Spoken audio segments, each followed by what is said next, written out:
Help is on the Way is a dynamic documentary about the whole issue of energy poverty and how that affects not only people around the world, but every Canadian, including you.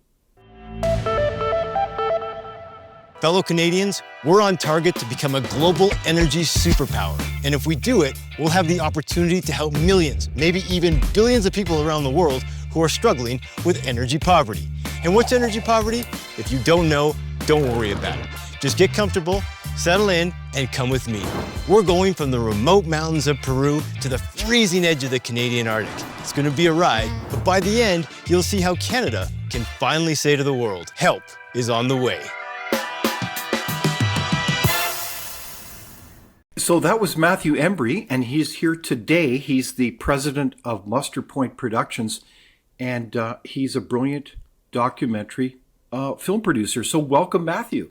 Thank you so much, David, for doing this and helping bring exposure to our film.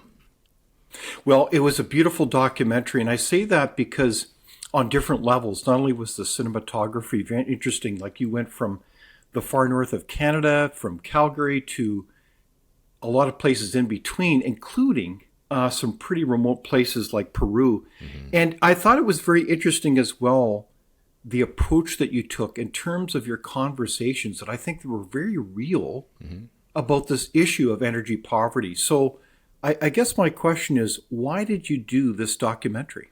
Well, I mean, first and foremost, our company will only do films and documentaries where we're trying to bring exposure to people, places, or communities to help them, or to help make a difference and to help make the world a better place.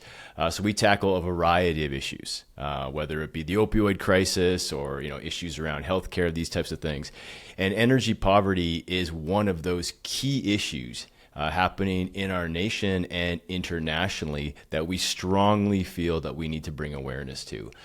Energy is so important to human flourishing and to have an incredible standard of living. I think people in the West can take this for granted. And I think what we wanted to do is shine a light on places around the world and in Canada where energy poverty is a serious issue, but to give people hope and solutions and to let people know that you can be part of the solution. Well said. Well, I know I take energy for granted as I flip on the switch in my house, and I just, it's a powerful documentary because it kind of hits you between the eyes and says, we need reliable, affordable, abundant energy. And I think you're right. It does give you hope, but boy, it sure does tell quite a story. So I want to just turn then to what do we mean by energy poverty? And I want to share this clip by the great Bjorn Lomborg. He's quite a thinker, and I think he answers that question. So what exactly is energy poverty? To learn more, we took a break from Canada's chilly climate and popped down to Washington, D.C. to check in with one of the world's leading voices on global development, Dr. Bjorn Lomborg. A best-selling author, political scientist, and president of the Copenhagen Consensus Center, he was named one of Time magazine's 100 most influential people for his work challenging how we think about solving the world's biggest problems. Energy poverty has lots of different definitions. I like the European Union's definition, which is energy poverty means that you're so poor that you have to cut back your energy consumption to the point where it affects your household's health or their welfare. It simply means that you have so little energy and you can afford so little energy that it really hurts you. That's a bad place to be. Studies show about 1.8 billion people across more than 150 countries live with energy poverty. Dr. Lomborg explains some of the deeper root causes and consequences. Energy poverty is really mostly because you're poor. Being poor sucks in all kinds of ways, and one of the ways it sucks is that you can't afford all the energy that makes your life much, much better. Remember, when rich people in rich countries talk about energy poverty, you sort of imagine, oh, you can't fly as much, or you can't afford a car yourself. But to many people around the world, it's just those very, very basic things like keeping warm or cooking your food, which you can't afford. And that means you end up doing it really badly with dung, cardboard, wood, whatever. And that is one of the reasons why a lot of people, vastly over 1 billion people, cook and keep warm with dirty fuels, and their indoor air pollution is so high that it's equivalent, according to the World Health Organization, of smoking 2 packs of cigarettes each and every day.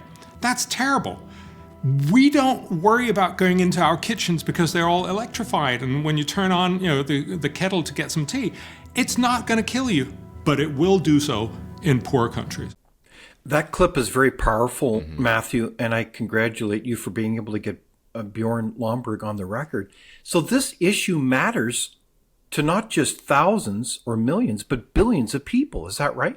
Yeah, I mean, the scale is enormous. And again, that's why in this film, we want to bring in an expert like Dr. Lomborg and other people to share with us how big of an issue this is, and for people to become aware that this is something that is affecting billions of people.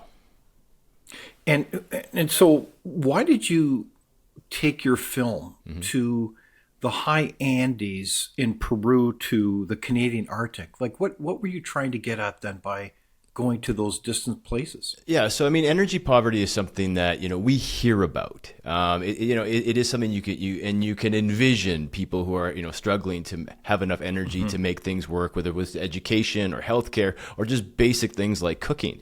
But what we wanted to do was go somewhere to actually show people, to bring our camera, to point the lens in our camera towards issues, meet people where this is actually happening. I mean, as a documentary filmmaker, my goal is to transport people, bring them on an adventure, and bring them into that real world where this is an issue. So it's not just a statistic. It's not just an article. It's actually, you're meeting the people, you're seeing the children, you're entering the villages, you're getting a sense of what it's actually like, and you're seeing it in action. For me, I actually went to Peru on a vacation. And it was driving between some of the tourist resorts that really opened my eyes. And I said, I said it in the car. I said, I have to come back here and make a film. I have to show people what is going on behind the tourist scenes, what's going on behind the fancy hotels. I mean, this is energy poverty, and people need to be made aware of this. And I thought Peru was a perfect location given how many people travel there.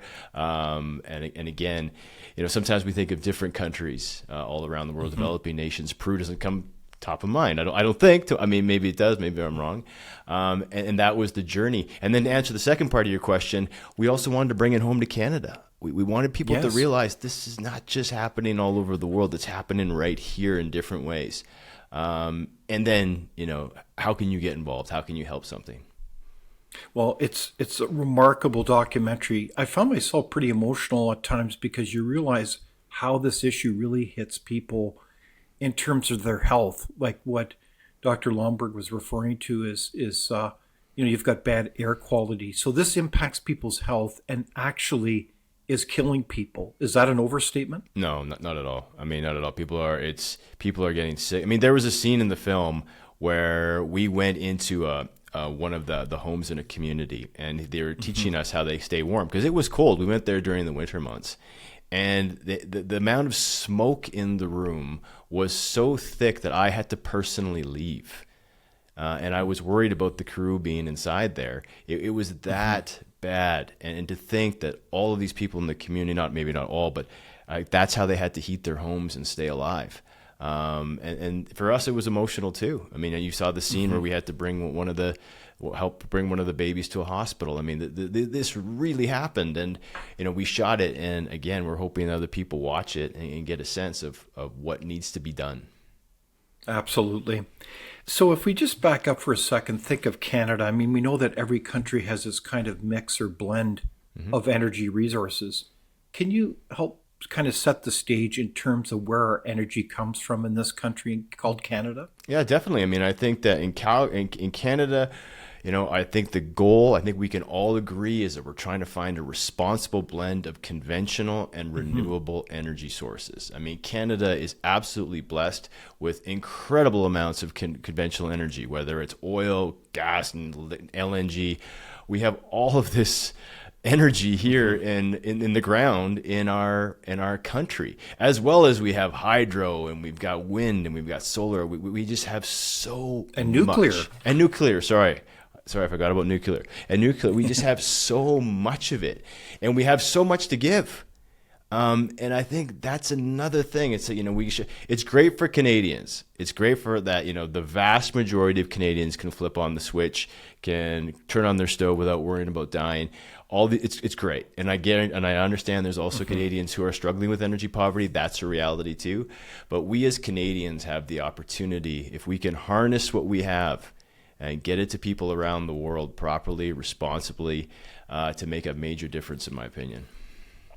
So is that kind of why you use the title of your documentary, Help is on the Way, in the sense that Canada has a unique opportunity, and I would say not just simply economically, but almost a moral imperative to help the world when it comes to energy? I completely agree. I mean, I think that we do have a moral imperative to do it. I mean, I think that anybody who watches the film and doesn't feel that way, I'd happily have a conversation with them. Exactly. And I mean, or bring them there.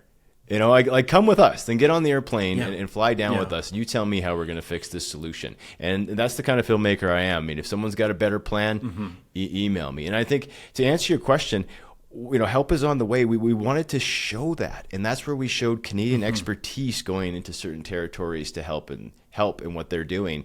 And we also wanted to show that, like, the amount of energy that we're producing in Canada, how we actually get these projects done. All of those, we wanted to show the blueprint of success, and knowing that if we keep on this path, if we keep looking towards this responsible blend of conventional and renewables and innovation, we have an incredible future ahead of us. Yeah, no, it's very positive. So you introduced us to a number of individuals in the documentary that were doing some pretty interesting projects. Why did you introduce us to some very interesting individuals to take us up to, the mountains of Peru to do some very interesting projects? Right. Why were you doing that? Well, you know what? As a documentary filmmaker, what you're trying to do is to entertain in order to inform. That's what I'm trying to do. I mean, we don't want to make a movie that is just about stats and graphs and photographs. And so we want to be embedded. And what I also want to be embedded with is, beautiful characters who are actually doing the work that we're trying to reflect in the film. And so when it came to like Callista and Pavneet and Aaron and all these people involved with this incredible organization called Light Up the World that are going into remote territories and providing sustainable energy to people, this is exactly where we want to be. We want to be embedded with them, and we want to see the real world action of what it takes. And if you watch the film, you'll see, like, we show, here's energy poverty happening. Here's the consequences, but here's how we fix it. And I think for us, that's, again, how we find the characters. Who's actually doing the work, and who we can actually enjoy the journey with and to see the success. Well, you did in a spades, and I think that's really powerful. Who's actually doing the work? And it was a real privilege to go along for the ride, so it was really neat. So one of the things that I was very intrigued about is that it seemed like energy poverty is a crisis, but it's right in plain sight. So why do you think that we often overlook it in our public world as, quote, average Canadians? What's going on there? I don't know. I mean, you're asking a really complicated question, David, and I appreciate you asking it because it's a tough one to answer. We released this film a month ago. And the challenges we've had getting press on it are, in my opinion, unexplainable. Seriously, so it's been hard to get the attention from. We've only had, I think, 2 major papers cover it, and we've sent it to everybody. Is that I know. We had a publicist, we had a full press release. We're going to do another press release. I mean, to get people to want to engage with this issue is so challenging. I think it makes a lot of people very uncomfortable. And I think, that's, and those uncomfortable places, I think, if we're going to move forward, that's where we have to go. And it's, again, it's a challenge for people to see this.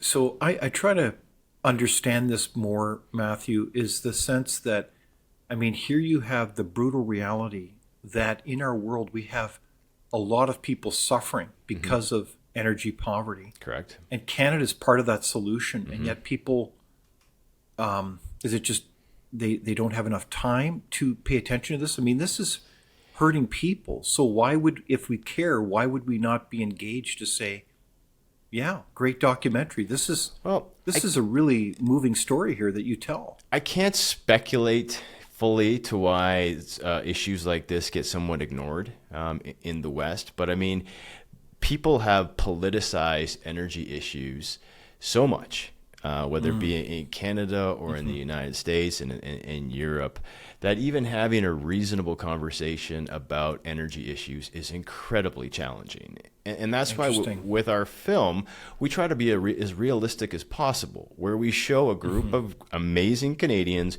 going in with a renewable project, but we also clearly show that it's conventional energy that's powering it and making it work. Of course. Yeah. You can't do solar panels unless you have conventional energy, right? And it's so polarized right now that having a balanced discussion of saying, hey, we can have both. This is great. I mean, we unfortunately in Peru, we can't build a pipeline right away to that community, but we can put solar panels in. But to get those solar panels in, we need jet fuel, we need gas in the cars to get there. We need all the things that it takes to make those solar panels. But because of the politicized nature, again, it's a very uncomfortable conversation for people when they want to see it as a black and white issue. Okay, but I think you hit the nail on the head right there. This is not a black and white issue. And it's I would say, perhaps some people's way of thinking to make it a black and white issue actually is harming people. No, there's no question.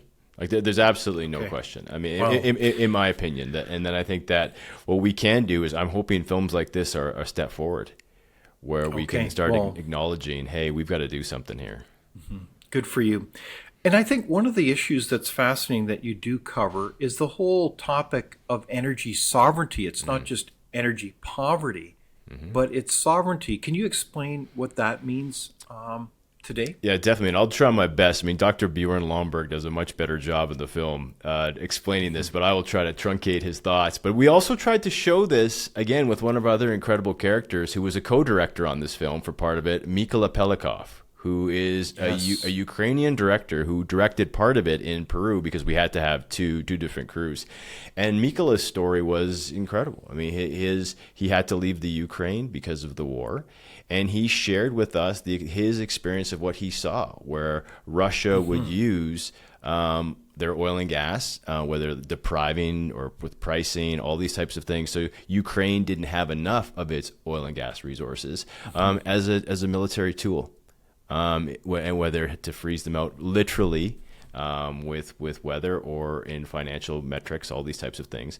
Whereas, and we try to demonstrate that if a country doesn't have enough of their own energy, they can be controlled by other countries that do. He's a real world case study in our film. And again, I think this issue is Canadians are really finally starting to talk about this. And I think Mykola's journey to show that, hopefully people wake up and realize that, hey, Canada has got to get our energy, ducks in a row, so to speak, so that never happens to us. Right on. I think it was very timely as well because energy sovereignty matters to Canada. There's been a lot of talk about elbows up and 51st state and all the rest. And I don't think Canadians realize, and I think you allude to this in the documentary well, is that we don't get full world prices for oil and gas from Canada because our main primary customer is the United States. So we get about, it's a dynamic number. At Frontier, we talk about this a lot. We've got a calculator that shows it. Because we don't get full world prices, we forfeit easily $30-40 billion a year. Now, what kind of country is sovereign if it doesn't get full market prices? And it's all because we don't get enough energy to the market. It's almost crazy, isn't it, Matthew? These are very, very challenging issues right now for Canada. And I think where I see the hope is things are starting to happen. I mean, we had our first shipment of LNG leave our shores recently. And I think that people are starting to start to understand that this energy exporting is really important. And I want to mention too, it's not just important for Canada's sovereignty. If we're able to provide, reliable, affordable, stable energy to other countries, we help their sovereignty as well. It's a domino effect. And I think that great for us, we're getting there, but we also owe it to other countries in the world to help lift them to a higher standard of living and give them additional sovereignty. I think you're absolutely right. That's a brilliant insight. What was interesting as well in the documentary was the views of the scenery of Peru, among other parts of this incredible world. But it's amazing how you go up these winding roads way up into the Andes in these buses, and how you experienced a landslide. So you were kind of trapped up there in this emergency situation, and you turned to a community and a radio station. Can you tell us about what happened? Yeah, that was an incredible day. And it was a tough day. I mean, it was cold, it was rainy, and what our goal was our guide was going to take us to a very remote village, one where we could really show where energy poverty was a serious problem for people. And that day, the road to that village got washed out. So, we were already, 6 hours, maybe more into the mountains, much more than that. And what happened is a local radio station, they went on the radio because there's no cell phones. We can't contact these people. So they went on the radio, like your AM, FM dial, and broadcasted, hopefully that people in the community could hear us, and that they would come and meet, as far as our car could get into, our vehicle could get into, and help us carry our gear all the way into the community. And so, again, when we finally got there, they were there. And it was an incredible moment. And if you see the film, we not only make it to the community, but the people of the community also gathered to greet us and then share with us directly what they wanted us to capture. So I want to make that really clear. It was, for us, we did not want to exploit these communities in any way. We wanted to go in there with their permission and also with their guidance in regards to what they needed us and wanted us to capture. Yeah, so bravo on you for that kind of collaborative approach with the people who lived there. And here's a clip about that project that you were working on with that incredible team of people. De 12 voltios es lo único que tenemos para iluminar nuestra casa. Y bueno, más antes nosotros vivíamos así sin batería, sin foco, sin nada. Ushanku a veces no hay que carigo que una manta. A veces man los nick de belch. Ahnapchi wera lego sinyo pa mas antes pa procura ka buena. Mana tuku kuch emarwana ikutas. Aha. Ahna le ponen aquí pips que sheku panel chelonka. Mana hasta chai chunit chop reskamach, chop tutgamach. Somos frontera con otras regiones y nos consideramos olvidados en la región Arequipa. No tenemos servicios básicos, luz, agua, y acá tenemos bastante necesidad, bastante pobreza. Y los padres de familia, de alguna otra forma, hacen los modos posibles para sacar adelante a sus hijos. Necesitamos bastante apoyo, más que todo porque creemos que la educación es la puerta para que ellos salgan adelante, salgan de esta pobreza y que Huarcaya progrese. He's right. Education is one of the key pieces to helping people break the cycle of poverty. And that's why bringing energy to a school is so important. It gives students a real chance. With power, they can read after dark, use technology, and learn in safer, better environments. Studies show that access to electricity directly improves school enrollment, supports longer study hours, and even boosts teacher retention. Globally, countries with high energy access consistently outperform those without it in education, health, and economic growth. It's not just about lighting a room. It's about opening the door to a future with more opportunities, and that starts with energy. Putting lights, putting outlets, giving them energy so they can maybe plug a laptop over there and study more or work more or just have some call with their parents that are in the biggest cities. So right now in our project, we take in account that and we are making the best in our hands to better the quality of life in those huts.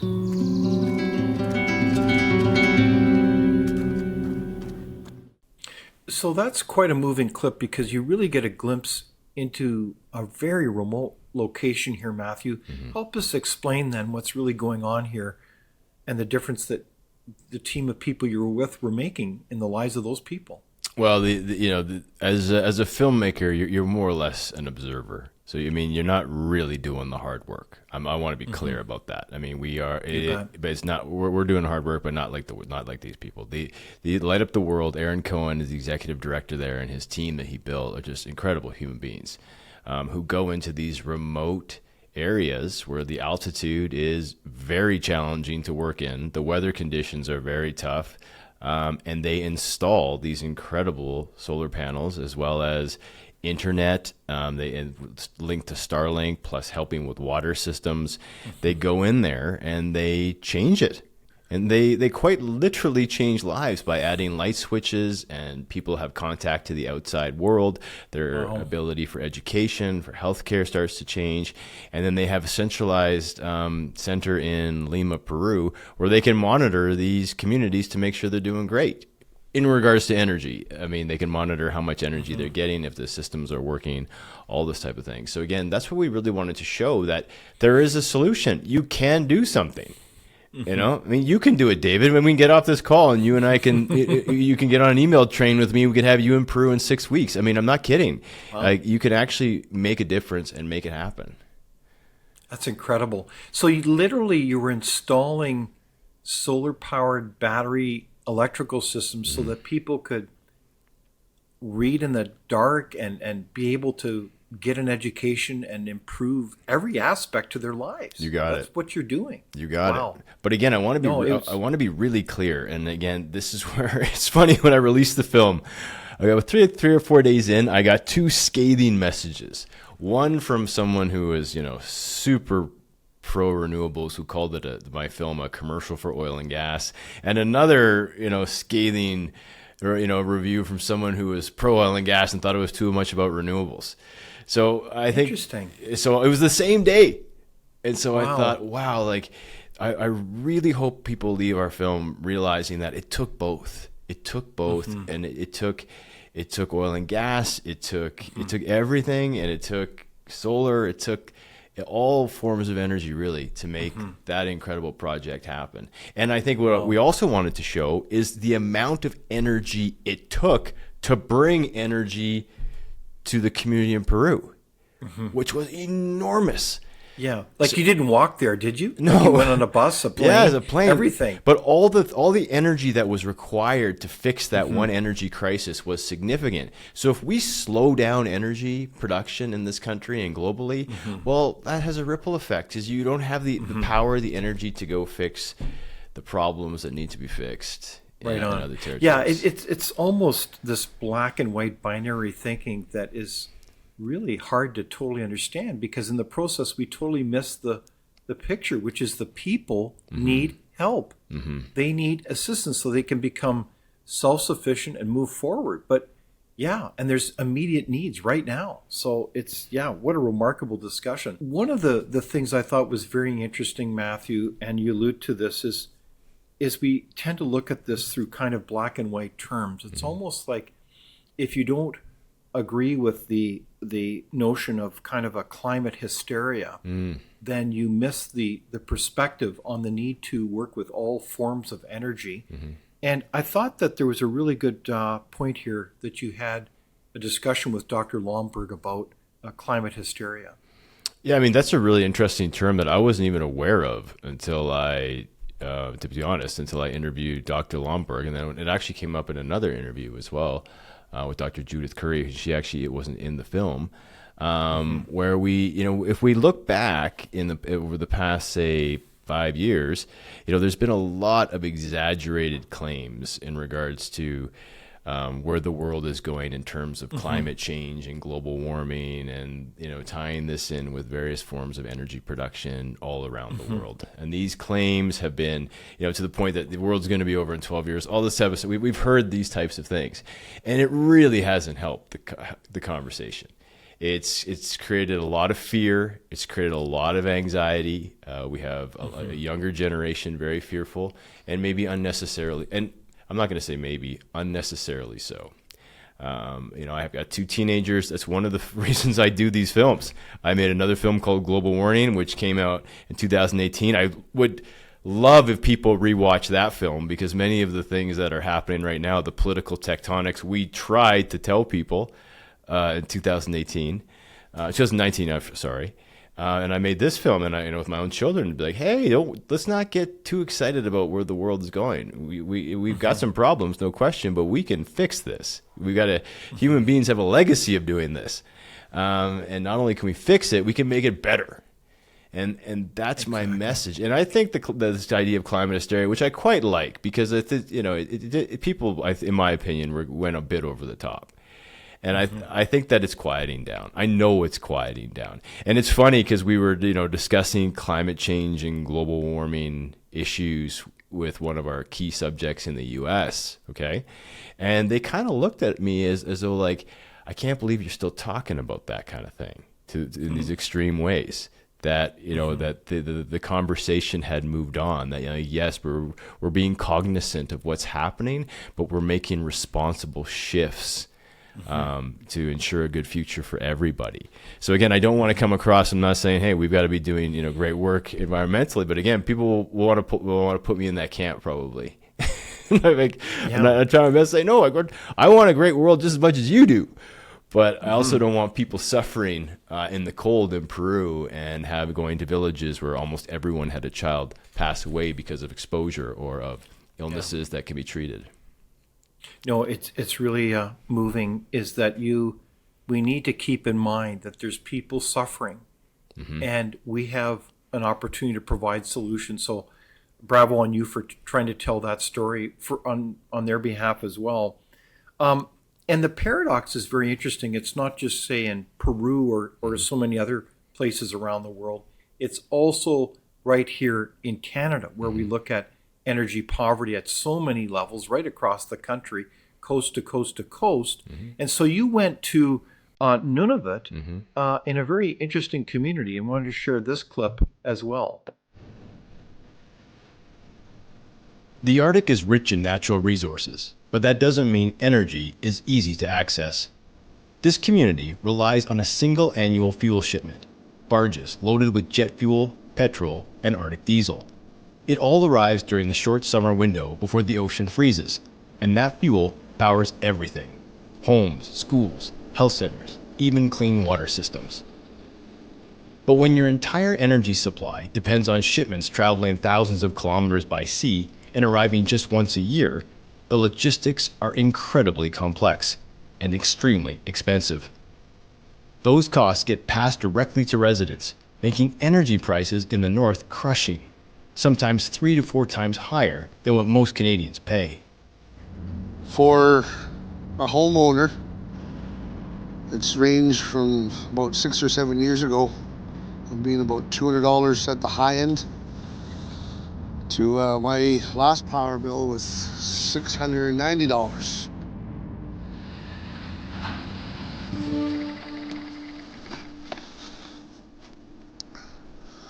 All right. This is all the energy for the whole community. 100% of the electricity demand is created through diesel combustion motors. All our town water, town sewer that's moved is through diesel as well, so that's transported through there with combustion motors. All our sustenance hunting and traditional hunting gear is 98% snowmobiles and quads and boats, and the rest is a dog team. So the majority of the town's energy demands comes through this key core area. These pipes and the fuel tanks on top of the hill, 98% of Canadians don't realize that up in the Arctic we have to bring in barges full of jet fuel, petrol, and Arctic P50 diesel for vehicles and for power generation. So during the short summer months, we have barges come up full of all the petroleum products to deliver them to each community. And if you look on the cusp of the hill here, you'll see several pipelines going up up towards the power generation plant and the gas station. Fuel tanks on the hill, that's the supply for the year. One little leak could cause us total chaos. We'll have to fly in fuel or fly people out and lose a community. That's our heat, that's our electricity, and that's our health centers, that's our schools. That's our light during lunch, because sometimes the sun doesn't come up here in the winter. For decades, conventional fuels have kept Nauyot alive. Their reliability has been vital for survival. However, this system is under strain. Aging generators can fail, and their constant hum is a reminder of the community's dependence on one energy source. So even here in Canada, Nauyot faces all three pillars of energy poverty: limited abundance, reliability, and affordability. So that's quite a clip. I think a lot of Canadians that may not have had the honor to go to different First Nations and communities would be kind of shocked that a community is that vulnerable to one shipment of energy once a year. So what did you find out in your research there? Well, I mean, I think that this part of the film was really interesting for us. And again, Blaine Chislett, who is the star of these scenes, is a remarkable person who's been pushing to make sure that there are other options. And again, it fits with our story of a blended narrative. It's, we go into an environment that has got extreme cold. I mean, survival issues around having enough energy are key. I mean, you need the heat. And again, I absolutely try my absolute best to make balanced films. I think this aggravates people. I think that people sometimes like a film that just fits their own, one narrative. And I try. And in this case, I thought, hey, this is a really great example of like where renewables really need to come in and complement. So if people are going to say it's a total pro oil and gas film, which it is not, it is pro oil and gas, but it's also pro renewables. Here's a wonderful example of someone like Blaine who is making a difference. It's going to affect the cost for them, hopefully, in the future, and also it's plan B if something should ever happen to their existing energy source. And so, again, amazing to see a person like Blaine making a difference in the community rally around it. I mean, we could have made an entire film simply with shooting with them. No joke. Really? I could make a 45-minute film in 2 weeks with just that story. Wow. Well, it's an incredible beauty of the landscape, and yet the harshness of climate says, man, if you don't have that kind of energy, you're hooped. Exactly. I mean, you really put people's lives in jeopardy. So I thought it was fascinating. So let's talk about Canadian policies. What's your comment on that? It seems to me that we've got a lot of energy. We've got an opportunity to make a big difference, not only here at home in Canada, in people's lives, but also around the world. So what's your comment about Canadian policies related to energy? I think this is my own opinion, but I think as a country, we really need to grow our energy sector. We need to grow it responsibly. We need to do it with meaningful consultation and partnerships with Indigenous groups. I mean, my message is what we want to do is we want to do the right thing for Canada and for people around the world. We want to be environmentally responsible. We want to do all of these things, but do not neglect how important our conventional energy industry is, and to appreciate it, to continue to use innovation to make it even more, environmentally responsible. These types, and move in that direction. And I think if Canada can do that, we can really help Canadians and we can help people all over the world. Slowing down our conventional energy industry is not a good idea. And again, I made another film called, I keep pushing my other film. I really hope people dig it out, because I've been saying this since 2019 that if Canada does not do this, we're going to have some serious problems coming. Okay, well, so tell us more about the concrete changes that have happened as a result of this documentary. I know it's fairly new. Can you comment about that? That's a great question. I, as a filmmaker, the one thing I detest about watching documentaries is leaving and feeling hopeless about a situation that I know needs attention. I hate it. So I try to make movies that, that can move the dial. that you can, as a viewer, you can walk away and think, I can do something.